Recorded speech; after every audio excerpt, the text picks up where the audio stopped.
আসসালামু আলাইকুম বন্ধুরা, আশা করি সবাই ভালো আছেন।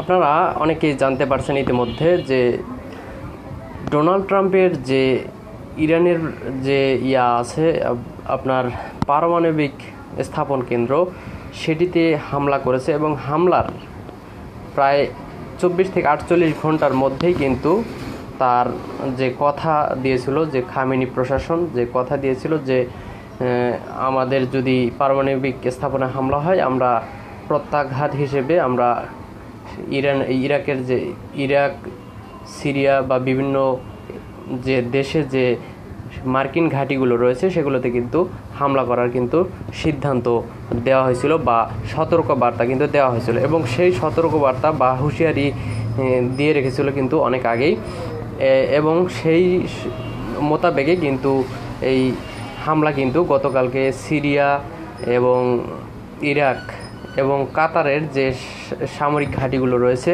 মার্কিন বাহিনীর, সেই সামরিক ঘাঁটিগুলোতে কিন্তু আঘাত হানছে এই ইরানের যে সশস্ত্র গোষ্ঠী।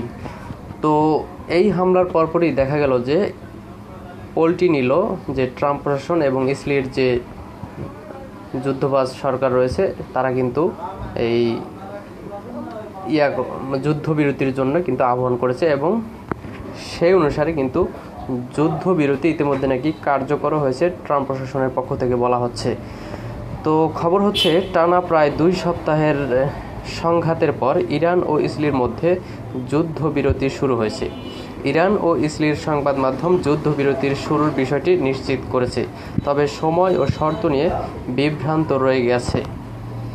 এর আগে ইসরায়েল ও ইরান একটি সম্পূর্ণ ও সর্বাত্মক যুদ্ধবিরতিতে সম্মত হয়েছে বলে সামাজিক মাধ্যম দেওয়া এক ঘোষণায় জানান প্রেসিডেন্ট ট্রাম্প। মঙ্গলবার 24 জুন এই তথ্য জানিয়েছে মার্কিন সংবাদ মাধ্যম সিএনএন বলছে, ইরান ও ইসরায়েলের কয়েকটি সংবাদ মাধ্যম জানিয়েছে 2 দেশের মধ্যে যুদ্ধবিরতি কার্যকর হয়েছে, তবে এই যুদ্ধবিরতি ঠিক কখন এবং কী শর্তে শুরু হয়েছে তা নিয়ে এখনও স্পষ্ট কিছুই জানা যায়নি।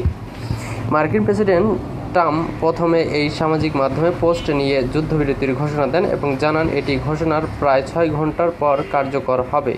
তার হিসেবে রাত 12টা নাগাদ যুদ্ধবিরতি শুরু হওয়ার কথা। এর ঠিক কিছু সময় পরে ইরানি রাষ্ট্রীয় সংবাদ মাধ্যম প্রেস টিভি শিরোনামে জানায়, ইসরায়েলের অধিকৃত এলাকায় ইরানের 4 দফা হামলার পর যুদ্ধবিরতি কার্যকর হয়েছে। ইরানের আধা সরকারি বার্তা সংস্থা তাসনিম তাদের টেলিগ্রাম চ্যানেলে এক লাইনের বার্তায় জানায়, যুদ্ধবিরতি এখনও বাস্তবায়নের পর্যায়ে প্রবেশ করেছে। ইসরায়েলি সংবাদ মাধ্যম চ্যানেল 12 ও 180 জানিয়েছে যে যুদ্ধবিরতি শুরু হয়েছে, তবে ইরানের রাষ্ট্রীয় মিডিয়া এক ধাপ এগিয়ে দাবি করেছে এই যুদ্ধবিরতি শত্রুর ওপর চাপিয়ে দেওয়া হয়েছে, যদিও সুনির্দিষ্ট সময় উল্লেখ করেনি তারা। এদিকে ইসরায়েল সরকার এখন পর্যন্ত যুদ্ধবিরতি নিয়ে কোনো আনুষ্ঠানিক বিবৃতি দেয়নি, যার ফলে দ্বিধা ও অনিশ্চয়তা এখনও রয়ে গেছে। তো এই হচ্ছে যে ইরান ইসরায়েলের যে যুদ্ধবিরতির আপডেট এবং মার্কিন সামরিক ঘাঁটির যে হামলার খবর, সর্বশেষ আপডেট এটি। তো দেখা হচ্ছে পরবর্তী কোনো ভিডিওতে, সে পর্যন্ত ভালো থাকুন সবাইকে, আবারও আসসালামু আলাইকুম।